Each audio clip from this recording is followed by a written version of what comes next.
नमस्कार दोस्तों, आप क्राइम तक देख रहे हैं। बात करते हैं मुस्कान मामले की। लगातार इस पर हम वीडियो कर रहे हैं, लगातार आपको बता रहे हैं। अब इस मामले में एक नया अपडेट सामने है। पुलिस जल्दी चार्जशीट दाखिल करेगी और जो वजह बताई गई है हत्या की वो बहुत क्लियर कट है कि शादी करना चाहते थे दोनों। रोड़ा बन रहा था सौरभ, इसी वजह से उसको ठिकाने लगाया गया। कोई तांत्रिक एंगल अभी तक सामने नहीं आया एज पर जो चार्जशीट है, और जल्द ही यानी अगले हफ्ते तक इसको चार्जशीट कंप्लीट कर दी जाएगी। प्रवेश, इस मामले में काफ़ी सबूत इकट्ठे किए गए। खासकर अगर चार्जशीट की बात करूँ तो बहुत साइंटिफिक एविडेंस से लेकर तमाम चीज़ें इकट्ठी की गई है। ऐसे में ये कहना कि मोटिव बहुत क्लियर है, मोटिव सिर्फ इतना ही है, इधर उधर की बात ना करें और दोनों के लिए बराबर सज़ा की मांग की। बिल्कुल बिल्कुल, दोनों के से मोटिव तो सेम था। दोनों का मोटिव सेम था कि इसे रास्ते से हटाना है और बाद में इसके जाने के बाद अपनी ज़िंदगी मौत से काटनी है, पैसे पे हड़प लेना है। और इन दोनों के बीच में जो मतलब ये बन रहा था, एक हर्डल बन रहा था, तो वो इसे साफ करना था। लेकिन इसमें पहला नाम किसका आएगा वो इंपॉर्टेंट है। तो मेरे हिसाब से जो पहला नाम है वो मुस्कान का आएगा। जो फर्स्ट चार्जशीट में जो पहला नाम होगा आरोपी 1 वो मुस्कान होगी, और आरोपी जो 2 होगा वो होगा साहिल। क्योंकि आरोपी अब इन्वॉल्वमेंट, क्योंकि मैंने कल देखा बहुत लोग डिबेट कर रहे थे कि गलती किसकी है, सब मेन गलती, सबसे पहली गलती किसकी है। तो मैं एक रिपोर्टर थे, मैंने देखा लोगों से बात कर रही, तो बहुत लोग बोल रहे थे मुस्कान की गलती, कुछ लोग बोल रहे थे साहिल की। लेकिन आप अगर एज एन इन्वेस्टिगेशन के पार्ट में देखो तो पहली गलती मुस्कान की है। जो फर्स्ट स्टेप है मुस्कान का है और जो सेकंड स्टेप है वो साहिल का है। अब बहुत लोग पूछेंगे कि इसे जस्टिफाई करो कैसे। देखिए, जब से मुस्कान पहली गलती तो ये हुई कि मुस्कान जब इससे अलग, मतलब जब मुस्कान इनके साथ रह रही थी तो बिना इनकी तो डिवोर्स हुआ नहीं था। डिवोर्स के साथ ही इन्होंने अफेयर शुरू कर दिया था। अफेयर की बात पता चली, फिर डिवोर्स तक बात पहुंची। अब इसने क्या किया कि ये अपने पुराने दोस्त से मिली। पुराने दोस्त की इंटेंशन तो ऐसी थी नहीं। जब उसने भी, अब वो उसके साथ लव अफेयर में थी, प्यार में थी, उसने बोला मुझसे शादी करो। उसने बोली शादी कैसे करूँगी, ये है जब तक, तब तक तो शादी मुश्किल है। फिर ये उसको अलग अलग तरह की कहानी बताने लगी, अलग अलग चीज़ें बताने लगी। इसने उसको प्रोवोक किया और इसने उसकी मम्मी बन के ऑर्डर्ड किया एक तरह से कि इसकी हत्या करनी है। एक फेक मम्मी बन के, जो ऑनलाइन जो स्टोरी हम सब ने सुने, स्नैपचैट वाली स्टोरी सबको पता है। तो इसने ये ऑर्डर किया। तो इसके बाद क्या हुआ कि पहला इंटेंशन तो क्लियर था कि मुस्कान चाहती थी कि मैं साहिल के थ्रू उसे रास्ते से हटा दूँ। तो साहिल जो था वो अपनी एक अलग दुनिया में था प्रेजेंट। उसे सब चीज़ें जो वो बोल रही थी सही लग रहा था। तो उसने क्या किया, उसने बोला ठीक है, हम प्लान करते हैं इसका मर्डर। तो पहले ये मर्डर का प्लान करते उसे नशे की, नहीं तो इन्हें एक पल भी ये नहीं सोचा इन्होंने कि भाई कल को हम इसका मर्डर कर देंगे तो इस तरह से बॉडी को डिस्पोज ऑफ कर देंगे, हमारा क्या होगा, हम पकड़े भी जा सकते हैं। सोचा तो होगा नहीं इन्होंने क्रिमिनल इस तरह की सोच तो हाँ आती है। तो लेकिन इन्हें एक चीज़ पता थी ना कि कोई उसके बारे में ज़्यादा पूछेगा नहीं। मैं बोल दूंगी वो लंदन चला गया, हाँ लंदन चला गया, उसके बारे में पता नहीं। अरे इतना दिमाग होता तो मर्डर करते क्या। नहीं, दूसरी ये भी चीज़ थी ना कि इनको ये भी था कि शायद सौरभ की परिवार से बात नहीं हो रही थी, तो ये भी इनके लिए एक प्लस पॉइंट था कि कोई कौन पूछेगा नहीं सौरभ के बारे में। सौरभ के परिवार से, सौरभ का भाई सौरभ से बात करता था, तो वही तो ढूंढना शुरू किया था। उसी ने तो सौरभ को ढूंढना शुरू किया था। वो बार बार इसे पूछता था, ये बहाना कर देती थी, कुछ ना कुछ बहाना कर देती थी, उसके मोबाइल से रिप्लाई कर देती थी। नहीं, लेकिन ये भी सच है ना कि सौरभ की अपने परिवार से वैसी बात नहीं थी, तभी शायद इसका इनको था कि पता ही नहीं चलेगा, मतलब घूमने हाँ चले गए। बातचीत थी, लेकिन मतलब बातचीत थी सिर्फ, आप बोल लीजिए उतना इन्वॉल्वमेंट नहीं था, लेकिन हाँ बातचीत तो थी। अब क्या था कि उसने उसे, चिराग जी ये सब जो चीज़ें इन्होंने की है ना, इन्हें पता था इसका रेपरकर्शन होगा। लेकिन जो हम लोग एक जल्दबाजी वाले दिमाग में, और मतलब करना है बस, हाँ नशे वाले दिमाग में कर देते हैं। तो उस वाले दिमाग में इन्होंने सोचा कि नहीं ठीक है, पकड़ाएंगे नहीं यार, इसकी बॉडी नहीं मिलेगी, ये नहीं किसी तक पहुंचेगा नहीं, मैं इसके मोबाइल से बात कर लूँ। तभी वो मोबाइल से भी बात कर रही था कि मुस्कान मतलब एक ऐसी पर्सनालिटी है जो पर्सनालिटी बड़ी सोसाइटी के लिए ख़तरनाक है। उसको हर चीज़ का वो पता है आउटकम क्या होगा, लेकिन वो ऐसी चीज़ें करने में उसे बड़ा मज़ा आता है। उसे पता है पति लड़के को अलग करवा दो, लव मैरिज कर लो, घर के विरुद्ध जाओ, मतलब उसे ये सब चीज़ों में स्टार्टिंग से मज़ा आ रहा था। हाँ, और वो मतलब ये बोलना नहीं चाहिए, लेकिन उसकी फितरत ही ऐसी थी। और इसमें पेरेंट्स का कोई मतलब वो नहीं है, पेरेंट्स कैसे भी पालन पोषण करें, लेकिन बच्चों के अंदर वो आ जाता है। अब देखिए, अब कातिल तो यही है, मेन कातिल यही है, आपको पता है। अब ये मुस्कान साहिल को बोलती है कि तू मार, लेकिन वो लड़का जिद्दी साहिल, वो बोलता है कि नहीं तो वध तो तुम करोगी। उसके दिमाग में एक वर्ड बैठ गया था, वध। उसे लग रहा था ये वध हो रहा है। हाँ, क्योंकि दिन भर देखता था, शैतानी चीज़ें पढ़ रहा है, शैतान का फोटो बना रखा है।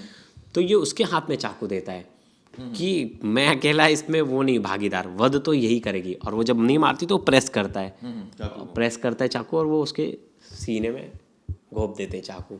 तो बड़ा ही शॉकिंग फैक्टर होता है जिसमें पता चलता है कि जो इंटेंशन थी इसकी पहले ही ऐसी थी मुस्कान की कि मैं साहिल से इसे मरवा दूंगी, बाद में क्या होगा मैं बच जाऊंगी सज़ा से ज़्यादा। कि मारा किसने? साहिल ने मारा, हम दोनों का रिलेशन था, मेरा तो इतना कसूरवार नहीं और मैं थोड़े दिन में बेल में बाहर आ जाऊंगी अगर पकड़ा भी गई तो। इसकी इंटेंशन तो ये थी, लेकिन इसे नहीं पता था कि एंड टाइम पे साहिल पूरा गेम खराब कर देगा। साहिल अकेले इसका मर्डर नहीं करेगा, मुझे भी इन्वॉल्व कर लेगा। तो ये इसके लिए शॉकिंग फैक्टर था जिसके बारे में इसने सोचा ही और नहीं भी था। है ना, ये भी सोच रहा हूँ मैं, शॉकिंग तो ये भी था कि ठीक है आपने साहिल कैसे तैयार हो गया, ये भी एक बहुत बड़ी चीज़ होती है कि सिर्फ इसलिए कि प्यार था कि चलो भाई हटाना है रास्ते से, चलो। बिल्कुल बिल्कुल बिल्कुल, साहिल तो पागल था इसके पीछे। तो साहिल, ये जो साहिल को बोलती साहिल वो चीज़ करता। तो साहिल तो इसकी ऑर्डर्स को फॉलो कर रहा था, वो ऑर्डर्स फॉलो कर रहा था क्योंकि वो अगर इतना समझदार होता, अगर नहीं, इतना लेकिन ये भी बात है ना कि इन्होंने ड्रग्स के नशे में सब कुछ किया है सारा। बिल्कुल नशे में ही किया, क्योंकि होशावास में तो किसी की हिम्मत नहीं है इतनी चीज़ें कर दे।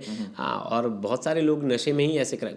देखिए वो या तो दो चीज़ होती है, या तो नशे में, या तो गुस्से में, या तो पुराना इंटेंशन हो, अंदर आपके अंदर बहुत ज़्यादा क्रोध हो किसी चीज़ को लेके, तभी आप तीन ही चीज़ होता है जिसकी वजह से आप क्राइम करते हो। मेजर तो इसमें गुस्सा तो ज़्यादा वाला था नहीं कुछ ऐसा। इसमें जो सबसे मेन चीज़ था वो था कि इनका मोटिव क्लियर था, और दूसरा चीज़ नशा। ये दो चीज़ थी, दो चीज़ों की वजह से इनके पास लेकिन ताकत सवाल है। ये भी उठता है ना प्रवेश के, मुस्कान ने सौरभ को हटाने का रास्ता क्यों सोचा? वो चाहती तो डिवोर्स लेकर आराम से उसके साथ रह सकती थी साहिल के साथ, उसने ये क्यों सोचा कि इसको मारना ही सबसे बेस्ट है? ये बड़ा क्योंकि ये बात सिर्फ मुस्कान ने नहीं सोचा, ये सोचा कि डिवोर्स के बाद भी कहीं ना कहीं उसका इन्वॉल्वमेंट रहेगा मुस्कान, क्योंकि उससे भी लव मैरिज की थी। क्योंकि तो डिवोर्स एक आजकल ये होता है ना प्रवेश के, एक ऐसा हथियार है कि चलिए डिवोर्स दे दिया अब तो मैं फ्री हूँ, भाई आप मार कर तो आप खुद भी फंस रहे हो ना एट द ये एंड। डर था ना, जो साहिल है उसे डर था कि डिवोर्स होने के बाद भी इन दोनों की क्या पता बातचीत हो जाए, क्योंकि ये तो लव मैरिज ही है, तो क्या पता ये वापस से उसके तरफ अट्रैक्ट हो जाए। तो साहिल को भी इस बात का डर था, तो साहिल इसे कन्विंस करता था, साहिल भी इसे बोलता था कि यार ये रहेगा तब तक तो हम लोग नहीं एक हो पाएंगे। और ये बात दोनों के दिमाग में बैठ गई थी कि ये रहेगा तो हम दोनों एक नहीं हो पाएंगे, क्या पता डिवोर्स के बाद भी, और डिवोर्स का प्रोसेस बहुत लंबा जाएगा, तब तक इतना कौन वेट करे। इस वेट के चक्कर में क्या ये भी वजह हो सकती है प्रवेश, जो कि अभी जांच में बात सामने आएगी, कि पैसा कभी दे रहा होगा मुस्कान को, इसने बंद कर दिया बीच में पैसा देना, तो ये एक नफरत जो बढ़ गई कि भाई इसको मारना ही है। एक होता है ना, देखो दो तरीके की नफरत होती है कि यार इससे डिवोर्स ले लो, एक होता है इससे डिवोर्स ले लो, एक दूसरा होता है इसको मारना है। दो अलग अलग थॉट है। पहली बात तो मुस्कान की चोरी पकड़ा गई थी, मुस्कान उस बात से गुस्सा थी। मुस्कान बचपन से ऐसी लड़की थी जो चिड़चिड़ी थी, उसे उसकी गलती कोई बता देगा ना तो वो बहुत ज़्यादा गुस्सा होती थी।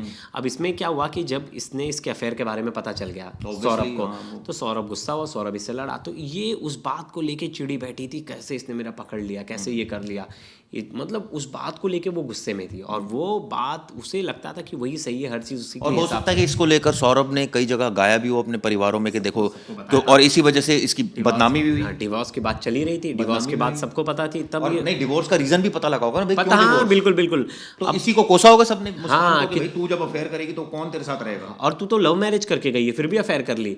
तो ये बात को लेकर वो भी परेशान थी, और ये वो साहिल को भी जानबूझ के उसके दिमाग में जहर डाल रही थी, थोड़ा थोड़ा करके पॉइजन डाल रही थी कि इसका मर्डर करना है, मेरा अपमान भी किया, हाँ, छोड़ना पैसा भी नहीं दे रहा, पैसा भी नहीं दे रहा, 10,000 रुपये भेजता था, वो पैसा भी नहीं दे रहा है, और वो पैसे से इसका लग नहीं रहा था कि इसका गुजारा बसर होगा। अगर डिवोर्स दे देती तो अपमान का बदला कैसे लेती कि जो उसका अपमान हुआ। बिल्कुल बिल्कुल बिल्कुल, बस वो इंटेंशन ही उसकी ये थी कि वो खुद को जस्टिफाई करने लगी थी। हमने स्टार्टिंग से क्या किया, ये केस जस्टिफिकेशन खाता कि गलत करो और खुद को जस्टिफाई करते जाओ कि मैं जो कर रही हूँ सही कर रही हूँ, यही चीज़ था। साहिल भी वो जो कर रहा था उसे लग रहा था वो सही कर रहा था, और उसके दिमाग पे इस तरह इसका कब्जा था। और देखिए कोई इतना छोटा बच्चा तो नहीं है। लेकिन एक चीज़ और भी है ना प्रवेश, चलिए ये उससे दुश्मनी तो मैं समझ सकता हूँ कि भाई आप उसको पैसा नहीं दे रहे हैं सौरभ, और सौरभ उसकी बदनामी कर रहा है कि तू तो बदचलन लड़की है, या तेरा कैरेक्टर जो है वो लूज है, तूने इस तरह से अफेयर किया।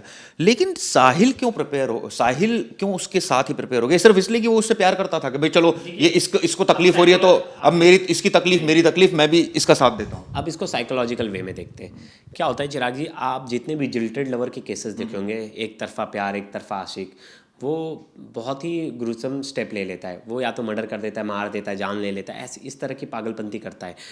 क्या होता है, दो तरह का ना, अगर इंसान ना दो तरह के मोटिव पे फिक्स्ड हो जाए, अगर मैं इमोशनली आपसे बहुत ज़्यादा अटैच हो गया हूँ और मैं सिर्फ आप पे ही निर्भर करने लगा हूँ, मतलब मैं सिर्फ आप पे ही निर्भर करने लगा हूँ, ऐसे में क्या हो जाता है, वो जब दुनिया में सिर्फ सब कुछ आपको समझ लेता है ना, तो वो उन हर चीज़ पे लिए उतारू हो जाता है। उसे लगता है कोई भी चीज़ हर्डल है ना, उस हर्डल को क्लियर या ये कहा जाए कि जिससे मैं प्यार करता हूँ वो किसी बात से दुखी है तो मैं, वो दुख मेरा ही दुख है। हाँ बिल्कुल, मतलब उसका सब कुछ, उसका दुख, उसका सब कुछ आपका है। तब वो ऐसे तो देखिए हर किसी के साथ ही ऐसा है, हस्बैंड वाइफ सब में, लेकिन जब आप एक्सट्रीम लेवल पे चले जाते हो, मतलब आपको कोई दिखता ही नहीं, आपको लगता है आपका पार्टनर जो बोल रहा है एकदम सही बोल रहा है, उसका ही डिसीजन सबसे ऊपर है, तब आप ऐसी गलतियां करते हो। और गलतियां क्या, आप इतनी बड़ी वारदात कर देते हो। तो साहिल भी जो था वो उसकी बातों में, मुस्कान की बातों में आ गया था, क्योंकि वो उस पर फुल्ली मेंटली क्या सिर्फ ये, डिपेंडेंट हो गया था। ये क्या वो सिर्फ mentally ये भी dependent मैं हो गया जानना था। चाहूंगा और हमारे दर्शक भी जानना चाहेंगे, साहिल सिर्फ इसलिए उस पर डिपेंडेंट था क्योंकि उसके पास पैसे नहीं थे और वो पैसे उसकी से मदद मुस्कान कर रही थी, या फिर सिर्फ ये इमोशनल बॉन्डिंग? नहीं नहीं नहीं, सिर्फ इमोशनल बॉन्ड, क्योंकि वो दिन भर अकेला रहता था, नशा करता था, तो नशा करने के बाद उसे दिखती थी बस एक ही मुस्कान। तो पैसा तो था, उसके घर के बहुत सारे रेंट आते थे, उसके कई कई कोठियाँ थी, कई फ्लैट्स थे उसके, तो उस फ्लैट्स के रेंट आते थे, तो उसके पास पैसा आ रहा था। मुस्कान के पास कोई इतना पैसा नहीं था कि मुस्कान उसे दे दे पैसा। तो हाँ, मुस्कान के पास खुद के खाने पीने के पैसे नहीं थे, वो पैसे जो दे रहा था उसी में सर्वाइव करना था। उसमें भी अपने मेकअप के सामान, बहुत सारे नए नए कपड़े, ये सब का शौक था मुस्कान को। तो मुस्कान की फैमिली जो थी वो उसको फाइनेंशियली कोई सपोर्ट नहीं कर रही थी, और ना सौरभ की फैमिली? मुस्कान की फैमिली भी इतना ज़्यादा पैसा नहीं था ना कि मुस्कान की फैमिली इसे सपोर्ट करे, बिल्कुल नहीं सपोर्ट कर रही थी मुस्कान की फैमिली। मुस्कान को फाइनेंशियली तो बिल्कुल सपोर्ट नहीं कर रही थी। फाइनेंशियली जो सपोर्ट आ रहा था, जो भी पैसे आ रहे थे, वो सौरभ से आ रहे थे, और साहिल भी उसे देता था पैसे। साहिल भी उसको शॉपिंग कराता था। साहिल का भले ही कमरा आपने देखा ऐसा लग रहा था कि बड़ा आवारा तरीके से रह रहा था, लेकिन पैसे तो थे उसके पास। बिल्कुल ये मानना पड़ेगा, क्योंकि उसके बहुत सारे घर रेंट पे थे।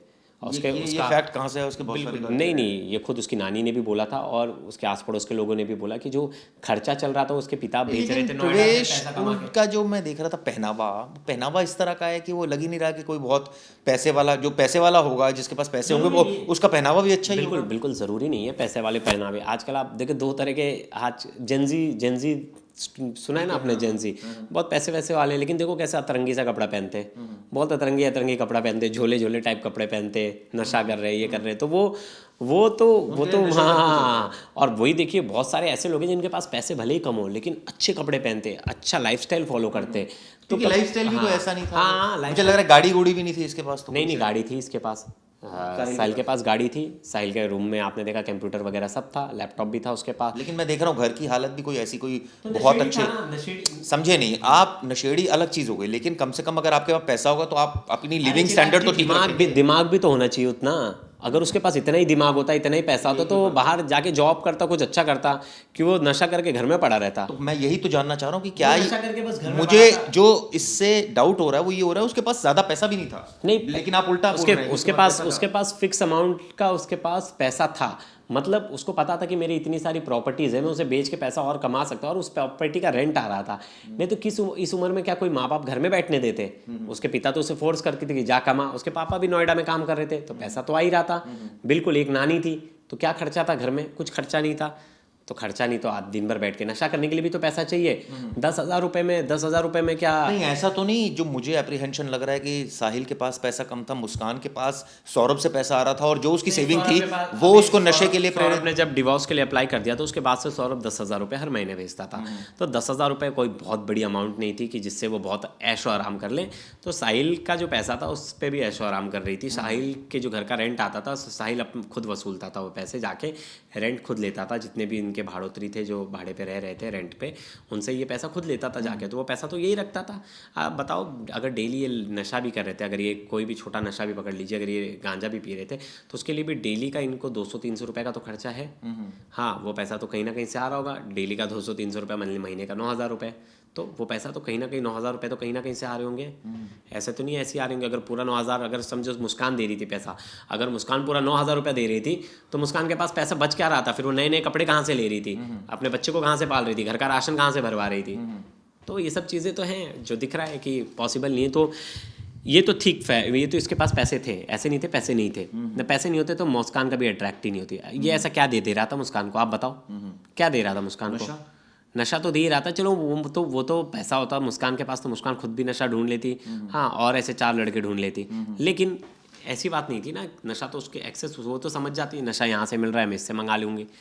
तो सिर्फ नशा नहीं था, नशा के साथ था कि हाँ, ये इसको देख के चल रही थी कि आने वाले टाइम में ये भी मेरे लिए सोना है। देखिए, मुस्कान को निराशा तब हुई जब उसे पता चला ये इतना पैसे वाला तो है सौरभ, लेकिन परिवार से अलग हो गया और उसको प्रॉपर्टी से बेदखल कर दिया परिवार वालों ने। तब ये आप अपना कह रहे हो असली प्रॉपर्टी से जब बेदखल कर दिया तो रेंट इसके पास कैसे आ रहा था? किसको प्रॉपर्टी साहिल को। साहिल मैं साहिल की बात नहीं कर रहा हूँ, मैं सौरभ की बात कर रहा हूँ। सौरभ भी बहुत पैसे वाला था, ठीक है। करोड़पति आदमी था, 3 करोड़ की प्रॉपर्टी थी इनकी, 3-4 करोड़ की प्रॉपर्टी। जब सौरभ को उसके परिवार, इसने शादी की लव मैरिज, तो परिवार ने इसको प्रॉपर्टी से बेदखल कर दिया। प्रॉपर्टी से बेदखल कर दिया, तब से इसका चरित्र बदल गया, तब से इसका नेचर बदल गया। ये सोची अरे यार जिस चीज़ के लिए आई थी वो चीज़ तो अब मिलेगा ही नहीं। लेकिन ये बोला हम बाबू हम लोग दोनों एक दूसरे से प्यार करते हैं, हम पैसे कमा लेंगे, हम सब कुछ कर लेंगे।